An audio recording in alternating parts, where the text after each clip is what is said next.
Yes बेटा, हमने अभी 4th चैप्टर करना है। आपके सिलेबस में 2nd चैप्टर है वो रिड्यूस हो चुका है, उसकी जगह पे 4th चैप्टर है फर्स्ट टर्म में। 2nd चैप्टर जो है पॉलिनोमियल वो आपका रहेगा 2nd टर्म में।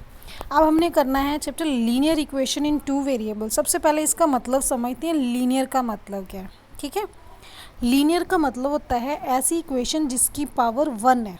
आपने पहले 1 वेरिएबल में ऐसी इक्वेशंस पढ़ी होंगी।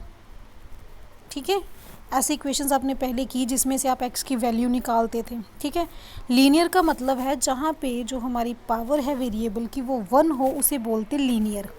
ठीक है, अब हमने करनी है 2 वेरिएबल्स में। ठीक है, 2 वेरिएबल्स में मतलब हमारे पास वेरिएबल्स कितने रहेंगे, 2 रहेंगे। अब जैसे मैंने ये इक्वेशन लिख दी, यहाँ पे वेरिएबल्स कितने हैं, 2, और लीनियर है, यस, पावर 1 है। सो ये इक्वेशन जो बन गई, ये बन गई लीनियर इक्वेशन इन 1 वेरिएबल। ठीक है, सबसे पहले हम इसके बारे में डिस्कस करते हैं। ये हमारे पास है ऐसी इक्वेशन जो लीनियर है इन 1 वेरिएबल, जो हमने पहले ऑलरेडी इसके बारे में पिछली क्लासेस में पढ़ा हुआ है। अगर इस इक्वेशन का सोल्यूशन निकालना होता है तो हम क्या करते हैं, सोल्यूशन बोल दो या रूट बोल दो, एक ही चीज़ है। इस इक्वेशन का मतलब क्या है कि यहाँ से हमने x की वैल्यू निकालनी। ठीक है, हमें पता है कि हमने x की वैल्यू जो होती है वो आएगी 5/2। तो ऐसे हम लोग इसमें लीनियर इक्वेशन जो है 1 वेरिएबल उसकी x की वैल्यू निकाल लेते हैं। अब अगर हम डिस्कस करें कि ये अगर मेरे पास इक्वेशन है जो मैंने अभी बताई आपको, ठीक है, अब ये इक्वेशन है, इक्वालिटी की बात की है। ठीक है, ये इक्वेशन नहीं लेते, हम इक्वेशन चेंज कर लेते हैं।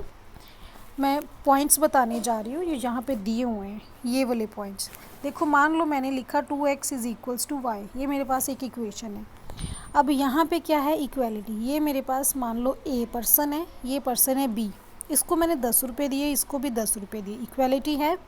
मान लो इसको 2 रुपये मैं एक्स्ट्रा दे देती हूँ, इसके पास कितने हो गए, 12। अब इक्वालिटी लाने के लिए इसको भी 2 रुपये एक्स्ट्रा देने पड़ेंगे, तभी इक्वालिटी आएगी। मान लो इसको मैंने 2 रुपये वापस ले लिए, अब कितने रह गए, 8, लेकिन अब भी इक्वालिटी नहीं है क्योंकि इसके पास कम हो गए हैं। इक्वालिटी लाने के लिए मुझे इससे भी 2 रुपये वापस लेने पड़ेंगे। कहने का मतलब ये है कि जो ऑपरेशन हम लेफ़्ट साइड पे लगा रहे हैं वही राइट साइड पे अगर लगाएं तो इक्वालिटी के ऊपर कोई इफ़ेक्ट नहीं पड़ता। ठीक है, यही पॉइंट हमारे पास लिखा हुआ है। अब प्लस या माइनस कर लो, मल्टीप्लाई या डिवाइड कर लो। ठीक है, तो यही बात यहाँ पे की हुई है इन्होंने कि अगर हम लोग सेम नंबर चाहे ऐड करें, सब्ट्रैक्ट करें ऑन बोथ साइड्स, डिवाइड या मल्टीप्लाई करें, it will not effect the equation, यानी कि इक्वेशन पे कोई इफ़ेक्ट नहीं करता। अगर हम जो ऑपरेशन लेफ़्ट साइड पे लगा रहे हैं वही ऑपरेशन राइट साइड पे लगाएंगे तो इक्वेशन के ऊपर कोई इफ़ेक्ट नहीं पड़ेगा। ठीक है, अब उन्होंने एक एग्ज़ाम्पल दे रखी है, इक्वेशन को लिखना कैसे है। ठीक है ना, अब जो एग्ज़ाम्पल उन्होंने क्रिकेट से उठाई हुई है एग्ज़ाम्पल, उस पर क्या लिखा हुआ है देखिए। उन्होंने बोला कि एक वनडे क्रिकेट मैच है जिसमें 2 बैट्समैन ने इतना स्कोर किया, इसको इक्वेशन में रिप्रेजेंट करना। अब बोला हुआ है 2 बैट्समैन, अब एक बैट्समैन को x ले लो, दूसरी को y ले लो। अब दोनों का कंबाइन स्कोर 176, हमें इंडिविजुअली नहीं पता। ठीक है, तो इसका मतलब दोनों का कंबाइन यानी कि x + y का कंबाइन स्कोर कितना हो गया, 176।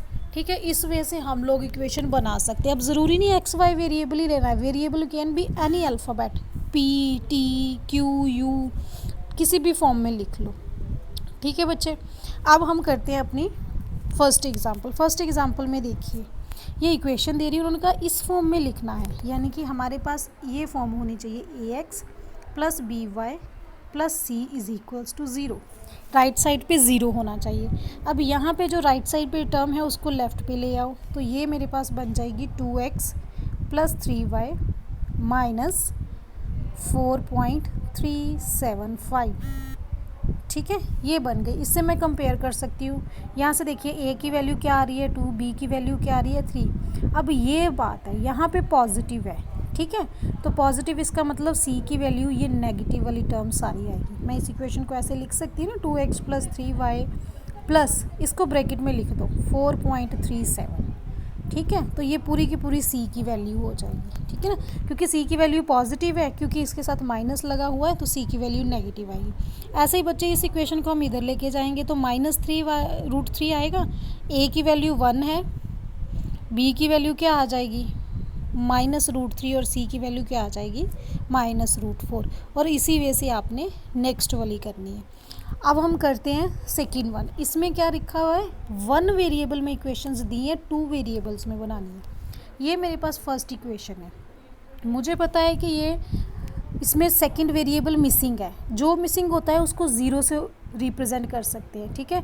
ये मेरे पास ये इक्वेशन बन गई सबसे पहले। अब मुझे इसमें सेकंड वेरिएबल डालना है, उसको मैं ज़ीरो की फॉर्म में लिख दूँगी, 0y, 0 into something is zero, तो वो तो ज़ीरो ही हो जाएगा, ठीक है। तो ऐसे हम लिख सकते हैं। अगर यहाँ पे x मिसिंग था, इसको हम ऐसे लिखते हैं x plus y minus 2 is equals to 0। तो जो मिसिंग वेरिएबल है उसको डालने के लिए 0 साथ में लगा तो आंसर आ जाएगा, ठीक है। एक्सरसाइज में देखिए 4.1 में देखिए, 4.1 में क्या दे रखा है, फर्स्ट एग्जांपल में स्टेटमेंट को पढ़िए ज़रा। स्टेटमेंट में उन्होंने बताया हुआ है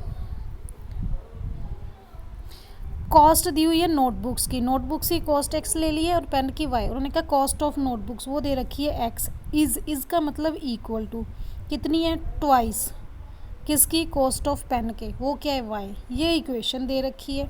उन्होंने बोला है linear equation in 2 variable represent करना। बस ये इक्वेशन है, इसको इक्वल टू 0 की फॉर्म में रिप्रेजेंट कर दो। ये इधर आके माइनस बन गया और ये इक्वेशन हमारी बन गई आंसर, ठीक है बच्चे। ऐसे ही बच्चे आप लोगों ने जो सेकंड पार्ट है, जैसे हमने फर्स्ट एग्जांपल की है, इसको इस फॉर्म में रिप्रेजेंट करके ABC की वैल्यू फाइंड आउट करनी है।